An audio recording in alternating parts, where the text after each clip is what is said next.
Good evening and welcome to ACS News with me, Sam Ward. On tonight's programme, the UK government has announced a major change to bus fares in England. Starting January 1st, the current £2 cap on single bus fares will increase to £3. This adjustment comes as the funding for the £2 fare cap expires at the end of 2024. The new cap will remain in place until December 2025 and is supported by over £150 million in government funding. The £2 fare cap was introduced as a temporary measure to help ease the cost of living and encourage greater use of public transport. It has proven to be a vital support for many, particularly in rural communities and among those who rely on buses for daily commutes. However, the government says the £2 cap is no longer financially sustainable. The decision has sparked mixed reactions.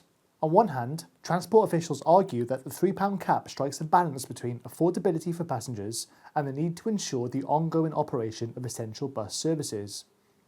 On the other hand, critics fear the increased fares could deter regular users, especially in areas where bus services are already limited.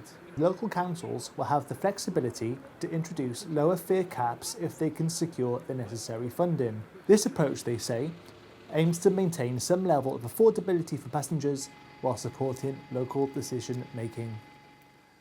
To gain insight into how these changes may affect the public, we've visited Maidstone, a town where buses are a lifeline for many residents. Here's what they had to say. So I don't qualify for a bus pass, and part of the reason I use it now with my husband, who's just about to get a bus pass, was that £4 for us to come into town and back is quite reasonable, but for £6 I feel I could drive and park cheaper. Well, so I would say that's pretty outrageous. I mean, first of all, it was, back in the day it was £1, maybe. Then it was £2, £3, that's just extortionate, that's, if I'm going to school or to work, that's £6 per day. What's to come next? £4? That's just getting a bit outrageous. Overall, to encourage people, it needs to be cheaper. It needs to be £1 to £2, and it needs to be more regular. If I'm honest, the only thing they could really do to encourage me to take the bus more often is to lower the prices. But if they're driving it up, then I have no desire to get on a bus. I don't think they encourage any of us to use it. Where I live in my village, we have two choices of bus service, and they both arrive within 2 minutes of each other. So from Bearsted to Maidstone, and therefore you've got an hour gap.